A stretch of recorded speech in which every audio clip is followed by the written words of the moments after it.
제가 최근에 이제 일주일에 한 2번 정도 자전거를 타고 있습니다. 저희 교회에서 시작해서 여의도까지 가서 이제 북쪽으로 갈 때는 한남대교까지, 또 남쪽으로 갈 때는 가양대교에서 이제 가양대교 다음에 어디죠? 네, 방화대교 사이 정도까지 가고 있습니다. 약 16km에서 한 20km, 아니면 조금 길면 24km 정도, 지금은 초반이기 때문에 짧은 거리를 다녀오고 있습니다. 그런데 이제 갈 때는 이제 바람이 뒤에서 불어서 좀 편안하게 갈 수 있지만, 돌아올 때는 이제 맞바람을 받게 되고, 그래서 좀 지칠 때가 있습니다. 지치면 마음속에 어떤 생각이 드냐면, 그냥 멈춰버릴까, 포기할까라는 생각이 가끔 듭니다. 그때 포기할 수 없는 2가지 이유가 있는데, 첫 번째는 제가 자전거를 타고 왔기 때문에 자전거를 버리고 갈 수 없어서 끝까지 자전거를 가지고 가야 되기 때문에 포기하지 않습니다. 또 한 가지는 이제 운동을 하기 위해서 지금 자전거를 타고 있는데, 만약 운동을 멈춰버린다면, 자전거를 더 이상 타지 않는다면 집중력이나 체력, 건강에 문제가 생길 수 있기 때문에 이제 끝까지 이제 자전거를 타면서 운동을 하고 있습니다. 마찬가지입니다. 운동도 포기하지 않아야 일정한 성과가 나타납니다. 운동을 해보신 분은 아시듯이 어느 정도 시간이 필요하고, 또 자신의 육체의 한계를 뛰어넘지 않으면 운동을 지속적으로 하기가 어려울 때가 있습니다. 즉, 목적과 방향이 있을 때 어려움을 잘 견뎌 나갈 수 있습니다. 신앙도 마찬가지입니다. 성경을 중심으로 삶을 바르게 해석할 때 신앙생활 가운데 있는 고난을 잘 견딜 수 있습니다.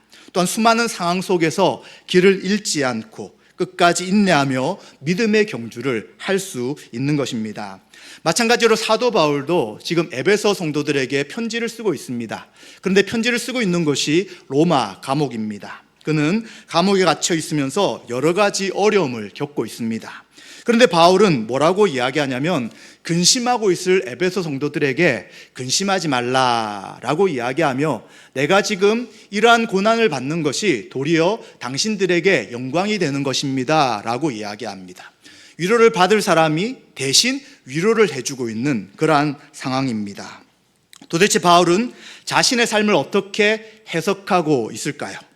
도대체 자유가 없고 고난이 있는 삶 속에서도 다른 사람을 도리어 위로할 수 있습니까?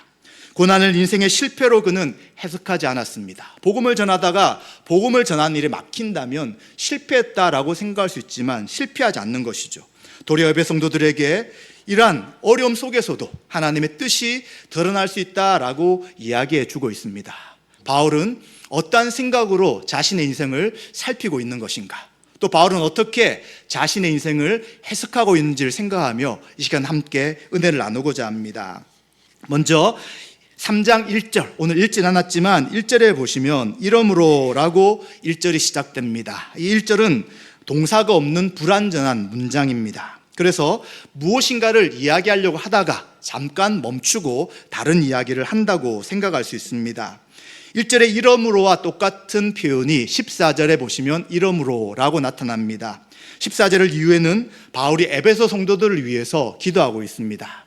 이미 사도 바울은 복음의 진리를 이야기한 다음에 1장에서도 에베소 성도를 위해서 기도했습니다. 마찬가지로 바울은 이제 2장에 있는 여러 가지 하나님의 뜻에 대한 이야기를 하고는 이들을 위해 기도하려고 했을 것입니다. 그런데 기도하려고 하다가 자신이 갇혀있고 이 갇혀있는 상황에 대해 염려하고 있는 에베소 성도가 기억이 났을 것입니다.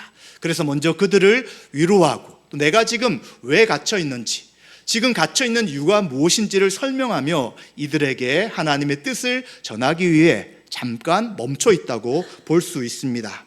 그렇다면 이러므로라는 것은 어디까지에 대한 이야기를 하냐면 2장에 있는 내용들을 다 포함하고 있다고 볼 수 있습니다. 에베소 성도들은 하나님의 은혜로 구원을 받았습니다.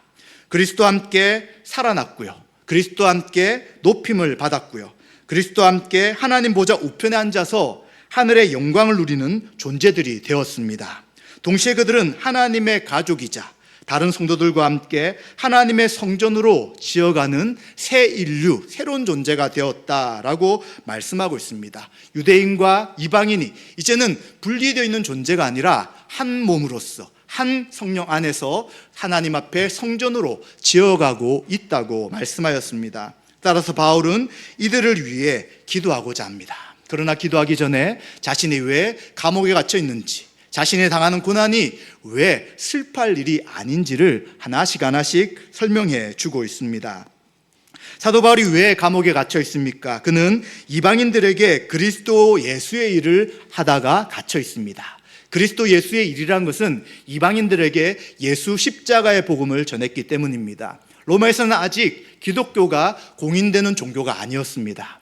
또한 기독교에는 어떤 오해가 있었냐면 황제를 숭배하지 않는다라는 오해를 합니다. 왜냐하면 이 땅에, 이 온 세상의 주인은 예수님이라고 이들은 고백합니다. 그러나 로마 제국에서는 황제가 바로 주가 됩니다. 그런데 로마 황제가 주가 아니라 예수가 주라고 하니 로마 당국에서는 기독교를 인정할 수 없습니다. 또 어떤 오해를 하냐면 성찬식을 하는 것을 보고 서로 피를 먹는다라고 이야기합니다.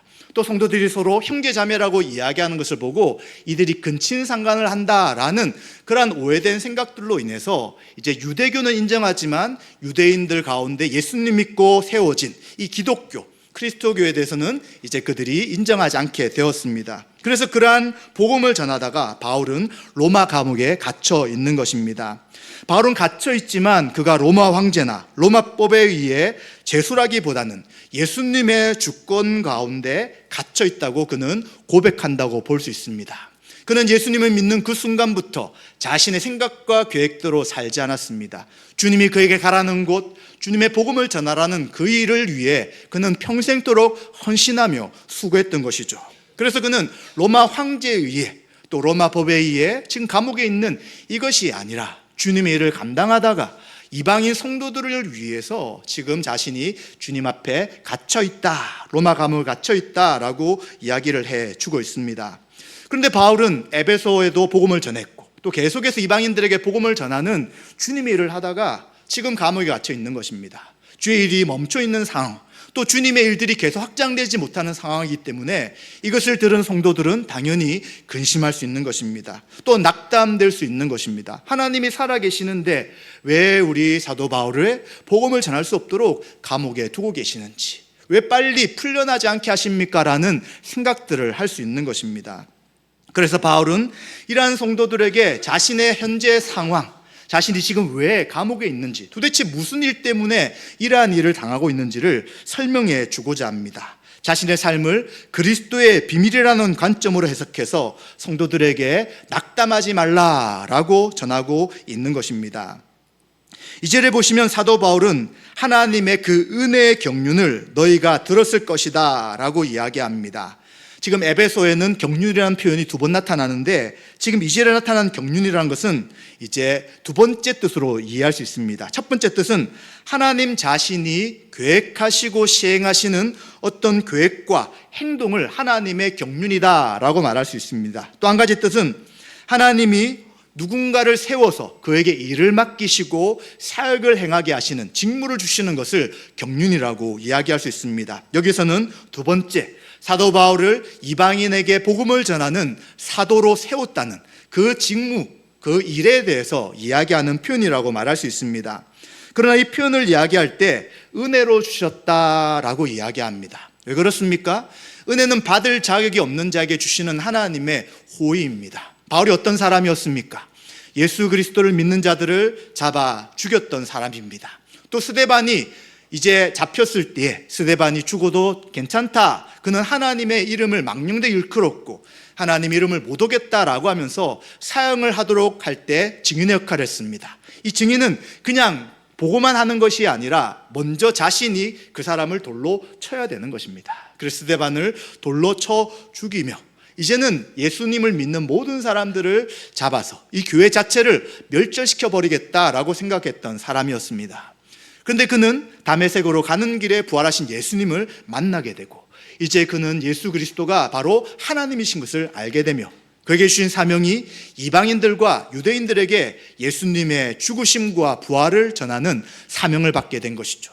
특히 그는 아직도 복음을 알지 못하고 또 유대인 입장에서는 죄인이며 구원받을 수 없었던 이방인들에게 복음을 전하도록 특별하게 세웠던 사람이 바로 자신인 것입니다.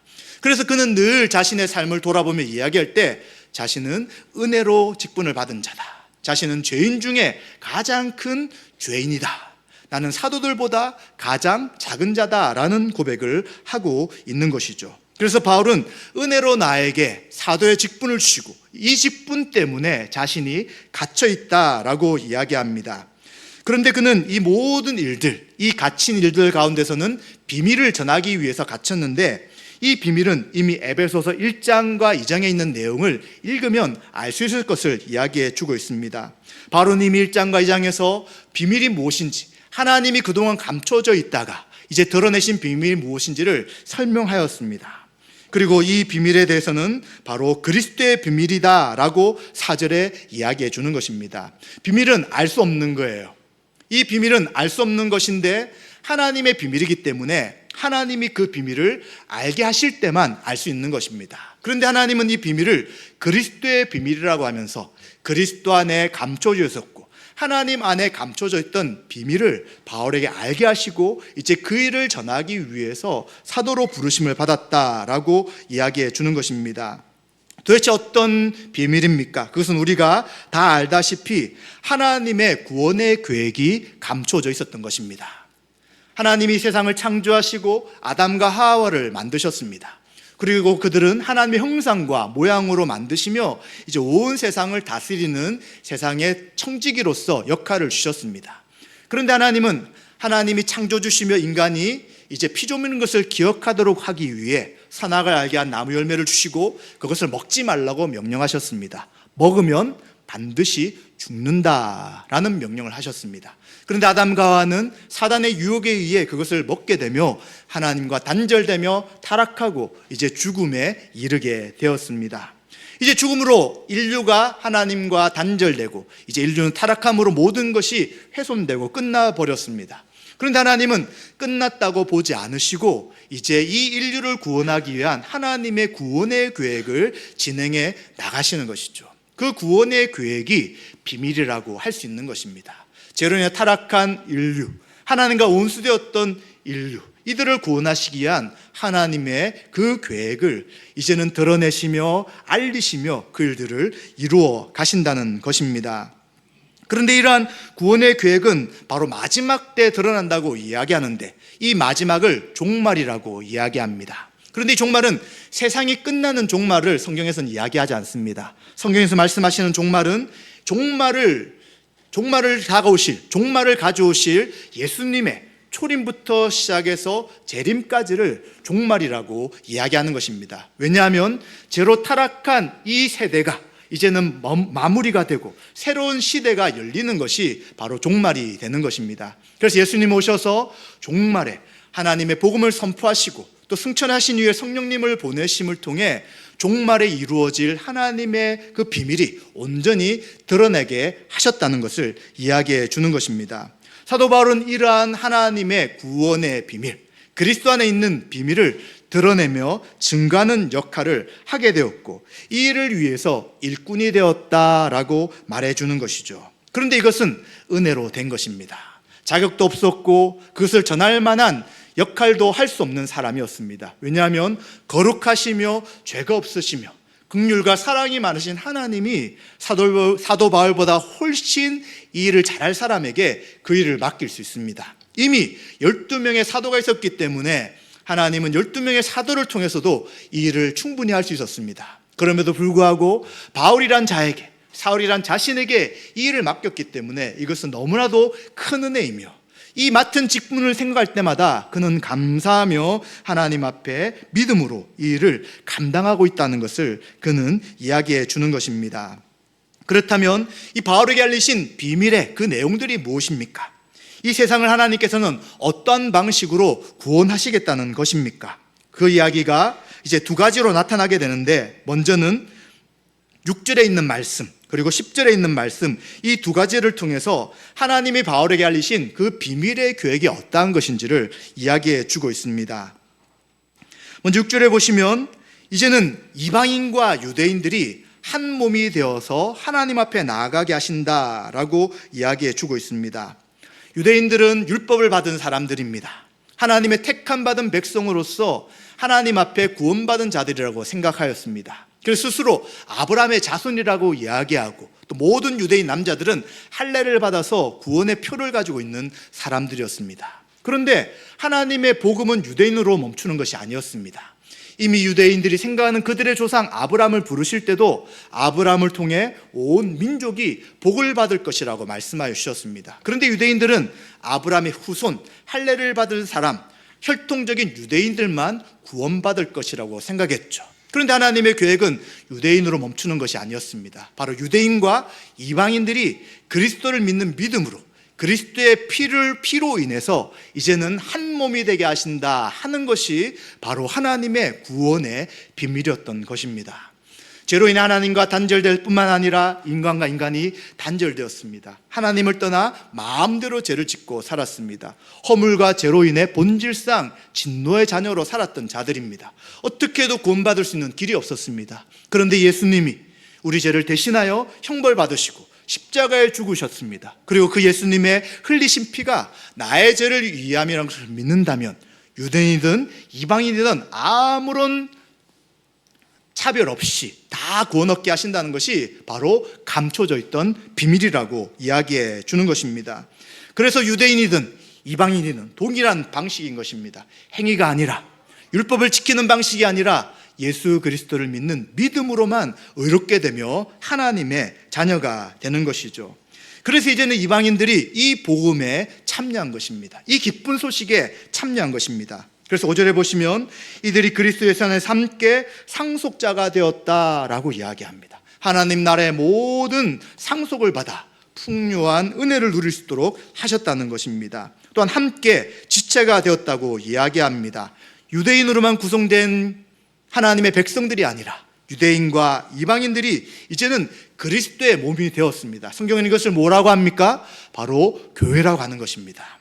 이 교회가 존재하게 되는 것이죠. 교회의 구성원은 이방인과 유대인을 포함한 예수 그리스도를 믿는 믿음으로 구원받은 성도들이 바로 교회의 구성원이 되는 것이죠. 이들이 그리스도의 몸을 형성하며 이제는 한 성전으로 만들어 가게 되고 하나님이 거하실 수 있는 성전으로 지어지고 있다라고 말씀하는 것입니다. 이것이 너무나도 놀라운 이야기죠. 민족 중에서 절대 하나 될 수 없는 민족을 꼽으러 간다면 유대인과 이방인이라고 할 수 있습니다. 지금도 지금 이스라엘과 주변의 나라들과 전쟁을 하는 이유가 바로 그것과 일치되는 것입니다. 복음, 십자가에 죽으신 예수님, 하나님의 비밀의 계획이 그리스도를 통하여 성취되는 것을 유대인들이 알지 못한다면 이 전쟁은 절대 끝이지 않고 멈출 수 없는 전쟁이라고 이해할 수 있는 것이죠. 그런데도 놀랍게 이들이 이제는 하나가 되고 한 지체가 되어 교회로 존재한다는 것입니다. 또한 약속에 참여하는 자가 되었다고 이야기합니다. 바로 하나님의 백성이 되어서 하나님의 다스림을 받는다는 그 약속이 유대인뿐만 아니라 이방인들, 우리들에게 적용되고 성취된 것입니다. 그래서 이제는 유대인뿐만 아니라 이방인들이 함께 그 약속에 참여하는 놀라운 은혜가 주어지게 된 것이죠. 이러한 은혜를 위해서 사도 바울은 일꾼이 된 것입니다. 자신은 그동안 하나님의 뜻을 쫓는다고 이야기했지만 예수 그리스도를 통한 하나님의 비밀을 알지 못했기에 도리어 교회를 핍박하고 믿는 자들을 박해하는 일을 하였습니다. 그런데 예수님의 부활을 통해 하나님의 뜻이 그리스도 안에 드러났다는 이 비밀을 안 순간부터 그는 이방인들에게 복음을 전하며 또 하나님의 능력이 역사하시는 대로 계속해서 전도를 쉬지 않는 것을 우리가 알게 되는 것이죠. 이 모든 것이 바로 하나님의 은혜의 선물이었다라고 고백하고 있는 것입니다. 바로 그리스도 안에서 이방인과 유대인이 연합하여 이제는 그들이 그리스도 안에 한 몸을 이루어 하나님 앞에 구원받은 자로 나아가는 것이 하나님이 감춰주신 비밀이다라고 이야기해 주는 거죠. 마찬가지입니다. 우리도 만약 혈통적인 방식으로 구원을 얻는다면 어떤 누구도 이 자리에 나올 수 없습니다. 또 만약 우리가 하나님의 율법을 100% 지켜야지만 하나님 백성이 된다라는 기준이었다면 어떤 누구도 이 자리에 나올 수 없는 것입니다. 그런데 어떻게 이 자리에 나와 하나님 앞에 예배드립니까? 어떻게 우리가 죄인이었는데도 불구하고 성도라는 이름을 받으며 하나님 앞에 영광 돌릴 수 있습니까? 그것은 바로 예수 그리스도를 믿는 믿음으로 구원 얻게 하시겠다는 그 하나님의 감춰졌던 비밀이 그리스도 안에 드러났고 이제는 그 비밀인 예수님을 믿음을 통해 이제 우리가 한 몸 된 교회가 되었다는 것을 기억해야 되는 것입니다. 그래서 우리는 결코 분리될 수 없습니다. 결코 떨어질 수 없습니다. 결코 나눠질 수 없습니다. 우리는 그리스도 안에 한 몸, 한 지체로 믿음의 삶을 계속해서 살아가는 존재인 것을 다시 한 번 더 기억해야 되는 것입니다. 또 사도 바울은 한 가지 더 그리스도의 비밀이 무엇인지를 8절에 이야기해 주고 있습니다. 10절에 이야기해 주고 있습니다. 10절에 보시면 이제 교회로 말미암아 하늘에 있는 통치자들과 권세자들에게 하나님의 각종 지혜를 알게 하려 하신다라고 이야기합니다. 통치자들과 권세들을 이제 이 세상을 다스리는 그러한 정치적 힘을 가진 자다라고 생각할 수 있지만 지금 이 에베소서는 그렇게 말씀하지 않습니다.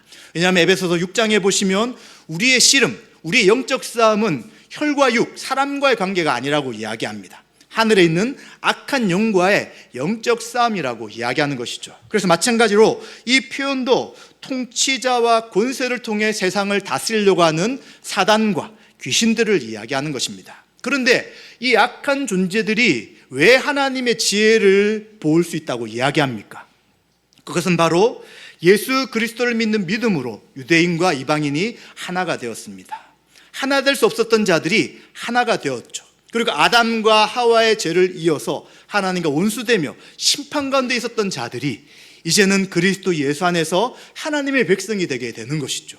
교회로서 존재하는 것입니다. 그리고 이 교회는 영적으로 하나님 우편에서 통치하며 다스리며 그 하나님 보좌 우편에 있는 존재가 된 것이죠. 이것을 사단이 생각할 때 하나님의 그 지혜로 인해 놀랄 수밖에 없는 것입니다. 이제는 하나님이 만드신 인간이 타락하고 하나님의 원수가 되었기에 하나님의 구원의 계획은 이제 없어졌을 것이다 라고 사단은 생각했을 것입니다. 그런데 예수님의 죽으심과 부활을 통하여 하나님의 그 구원의 계획이 드러나고 선포된 것이죠. 이제 누구든지 예수 그리스도를 믿는 믿음으로 하나님의 자녀가 되고 하나님의 백성이 되며 하나님을 아버지라 부르며 그 앞에 나가 모든 은혜를 누리게 된 것입니다. 이러한 일은 어떤 누구도 상상할 수 없었고 생각할 수 없었던 놀라운 비밀이었던 것이죠. 이제 그 비밀이 교회가 세워짐을 통해 드러났을 때 사단과 악한 영적 존재인 귀신들은 놀랄 수밖에 없는 것이죠. 그리고 그들이 왜 놀랄까요? 바로 그들의 심판이 이르렀다는 것을 알게 되는 것입니다. 그들이 사람들을 속이며 죄와 사망의 권세로 이제 세상을 어지럽혔습니다. 참소하고 하나님의 뜻을 훼손시키는 일들을, 파괴하는 일들을 사단이 하였습니다. 그러나 이제는 교회가 세워지며 예수 그리스도가 오심을 통해 더 이상 사단은 어떤 자기 힘을 내세울 수 없고 그들이 멸망당하고 죽게 된 것을 분명하게 말씀하고 있기 때문입니다. 그래서 창세기 3장 15절에 보시면 여자의 손을 통해서 뱀의 머리를 밟을 것이다 라는 원시복음, 처음 복음을 제시하셨습니다. 여자의 손이 누굽니까? 바로 예수 그리스도십니다. 그리고 뱀의 머리가 어떤 것입니까? 바로 사단의 머리를 밟으신다는 것입니다. 사단의 무기인 죄와 사망의 권세를 다 깨뜨리시고 이제는 그리스도가 부활하심을 통하여 사단을 패배시키신다는 것을 말씀해 주신 것이죠. 이러한 놀라운 은혜가 바로 선포되고 드러남을 통해 이제는 그리스도를 믿는 자들이 교회로 존재하고 세워졌다라고 말하고 있는 것입니다. 이것이 바로 숨겨져 있던 비밀인 것이죠. 구약에서도 이미 하나님이 하나님의 복음과 하나님의 계획을 알려주셨습니다. 그런데 전체를 다 드러내지 않았죠. 그래서 아브라함도 나의 후손이 이제 복을 받을 것이다 라고 생각했을 때 자신은 이삭, 그리고 이삭 밑에 있는 이스라엘 백성이라고 생각했을 것입니다. 그러나 하나님의 계획은 그 정도가 아니었던 것이죠. 아브라함의 후손 가운데 오실 예수 그리스도를 말씀하신 것입니다. 이처럼 하나님의 구원의 계획은 구약에는 조금씩 나타났지만 이것은 점점 분명해지면서 최종적으로 예수 그리스도를 통해 분명해지고 이것이 바로 하나님의 뜻이다 하는 것들을 알게 된 것입니다. 그래서 이전 세대는 이 모든 것들이 다 드러나지 못했던 것이죠. 선지자들에게 조금씩 알려주신 것입니다. 그래서 유대인들은 하나님의 백성이 되었고 또 이제 출애굽하게 됐고 또 율법을 들었을 때에 우리가 하나님의 선택된 백성이구나 라고 생각했습니다. 그런데 그들이 가나안 땅에 다 들어가지 못했어요. 하나님 우리를 인도하셨는데 1세대가 40년 동안 광야를 방황하다 다 죽었습니다. 도대체 하나님의 뜻이 무엇일까? 도대체 하나님 왜 우리 조상들을 다 죽이시는가? 그리고 2세대들만 그 땅에 들어가게 되는 것이죠. 이 약속의 땅은 하나님의 통치가 있는 복된 땅입니다. 그런데 그곳에 죄가 있게 되고요. 또 이방인들 쫓아내지 못하면서 포로 생활을 하게 됩니다. 그럴 때 하나님은 사사를 보내시죠. 왜 하나님이 다스린 땅 가운데 계속 죄가 있는가? 왜 이방인들의 침략을 받는가? 그들은 제대로 이해하지 못했습니다. 그리고 또 이제 솔로몬과 다윗을 통해 왕국이 되었을 때도 이제 이 왕국이 하나님의 통치를 통해 머리가 되고 꼬리가 되지 않는 온 나라 가운데 우두머리가 될 나라다라고 생각했습니다. 그런데 시간이 지나서 남쪽과 북쪽으로 나눠지더니 이제 포로로 잡혀가게 됩니다. 그들은 이방인 포로가 되었을 때 그곳에서 울었습니다. 하나님, 어떻게 우리 민족이 이렇게 포로가 되고 하나님의 성전과 예루살렘 성이 멸망합니까? 처음에는 그들이 이해를 할 수 없었습니다. 왜 이런 일이 하나님이 안 계시는 것인지, 아니면 하나님 우리를 버리신 것인지 그들은 스스로 판단할 수 없었던 것이죠. 그러나 선지자들을 통해서 죄의 결과를 이야기하고 이제 종말에 성령이 오실 것이고 또 메시아를 통해서 참된 회복과 구원을 주실 것이라는 것을 이제 선지자를 통해 이야기하십니다. 그리고 그들은 70년 뒤에 포로에서 해방될 것을 이야기하시는 것이죠. 그러나 이 땅이 영원하게 가지 않습니다. 또 잠깐 나라를 세웠다가 또다시 로마의 지배를 받으며 지금 이들은 여전히 로마의 다스림 가운데 있는 것이죠. 그래서 이들은 하나님 뜻과 계획을 전체를 알지 못했어요. 그러나 신약에는 바로 예수 그리스도를 통한 하나님의 구원의 계획이 어떻게 이루어질 것인지를 분명히 드러내신 것입니다. 그 비밀을 바울에게 알게 하시고 그 비밀 가운데 하나가 바로 영적 세력들, 악한 존재들에게 하나님의 그 놀라운 구원의 지혜를 알게 하시는 것이고 사단의 모든 계획과 뜻이 파괴되고 사단의 심판이 이르렀다는 것을 알려주신다라고 말씀해 주는 것이죠. 이러한 비밀을 바울이 알게 되었고 이것을 가지고 이제 그는 복음을 전하게 된 것입니다. 그래서 사도 바울은 자신이 이방인들에게 복음을 전할 수 있도록 은혜를 주신 것은 너무나도 낮고 지극히 작은 나에게 주신 하나님의 큰 은혜다라고 고백하는 것입니다. 또 이것은 측량할 수 없는 그리스도의 풍성함을 이방인들에게 전하는 것이라고 이야기합니다. 이미 유대인들은 이제 예수 그리스도를 통한 복음의 은혜가 무엇인지를 알고 교회로 존재하고 있습니다. 그런데 아직 이방인들에게 복음이 온전히 증거되지 못하는 것이죠. 민족적인 한계가 있는 것입니다. 율법에 따라서 할 것과 하지 않을 것이 정해진 유대인들은 이방인들과 교제하거나 함께할 수가 없었습니다. 그러나 그 모든 기준을 깨트리며 복음으로 인해 이방인들도 구원받을 수 있다는 그 비밀의 계시를 안 사도 바울은 이방인 땅에 있는 로마인들과 헬라인들에게 복음을 전하며 그들도 이제는 하나님 한 백성으로 통치받으며 이제 우리와 함께 한 성전으로 지어간다는 놀라운 사역들을 해나가고 있는 것이죠. 그렇기 때문에 바울은 일이 너무나도 영광스러운 것입니다. 이 하나님의 영광이 이방인들에게도 증거된다는 것을 알기에 그는 이 사역이 너무나도 귀한 것을 알게 되는 것입니다.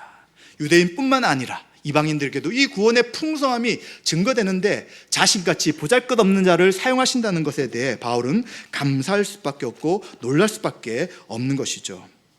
그렇다면 이제는 이러한 유대인과 이방인들이 어디로 나가게 됩니까? 12절과 13절에 보시면 그를 믿음으로 말미암아 담대함과 확신을 가지고 하나님께 나아감을 얻었다라고 이야기합니다. 이제는 우리가예요.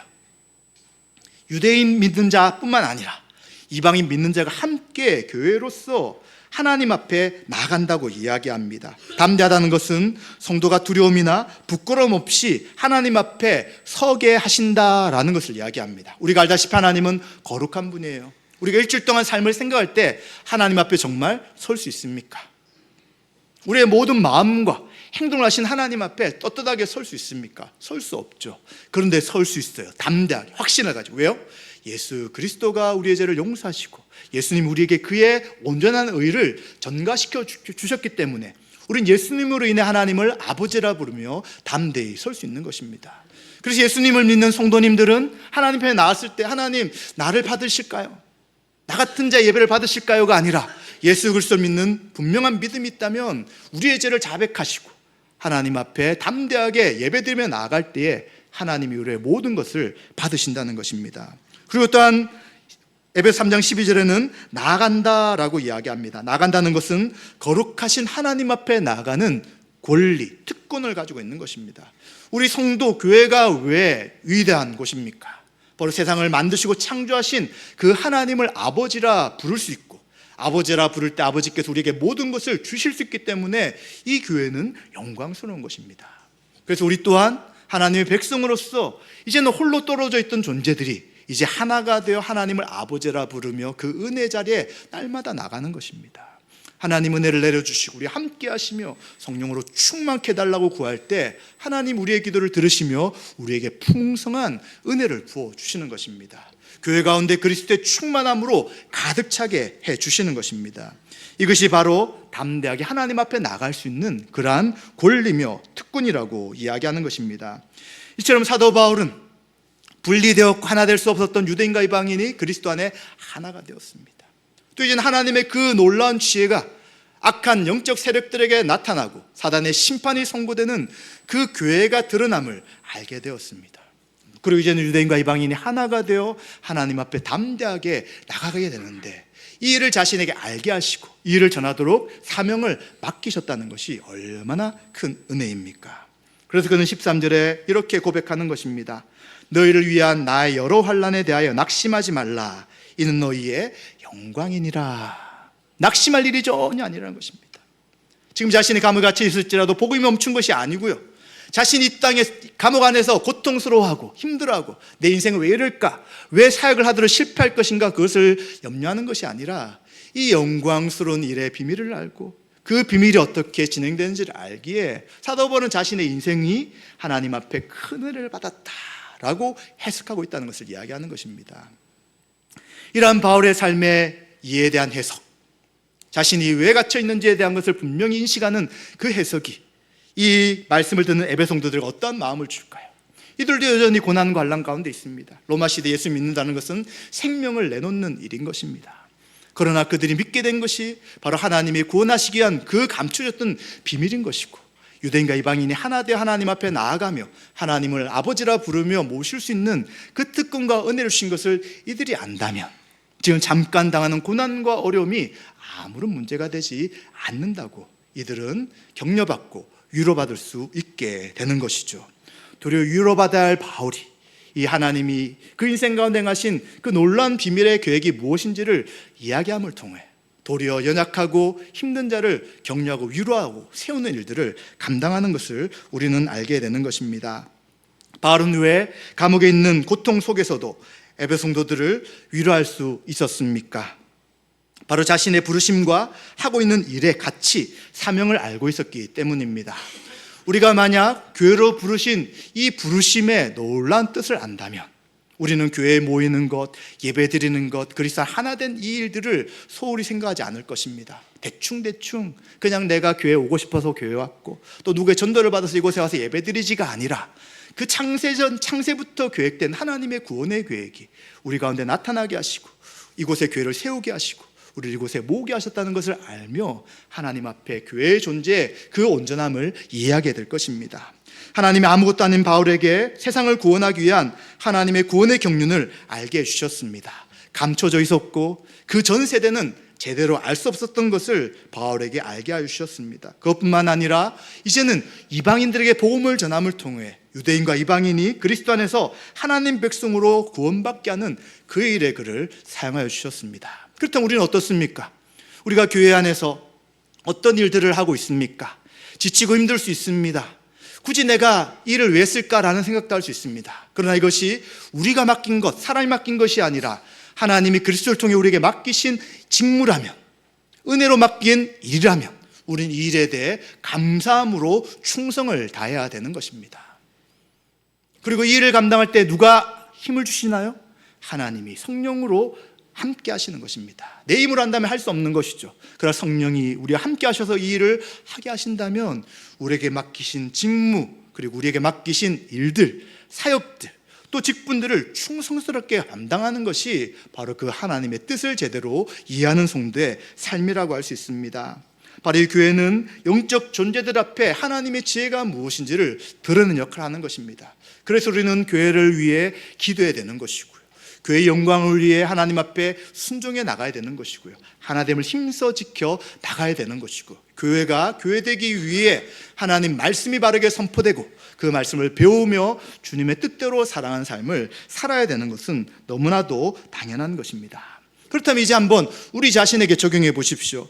예수님 믿었는데 인생에 어려움이 생기고 있습니다. 육체도 아플 때도 있고요, 또 자녀들이 어려움을 겪을 때도 있고요, 또 사업이나 어떤 일들이 잘 되지 않을 때도 있습니다. 또 자꾸 신앙이 성장하지 못하고 멈춰 있는 것처럼 생각될 수 있습니다. 또 교회 안에서 신앙생활하는 것이 우리에게 부담과 어려움이 될 수도 있습니다. 이러할 때 우리의 인생을 어떻게 여러분들은 해석해 나가십니까?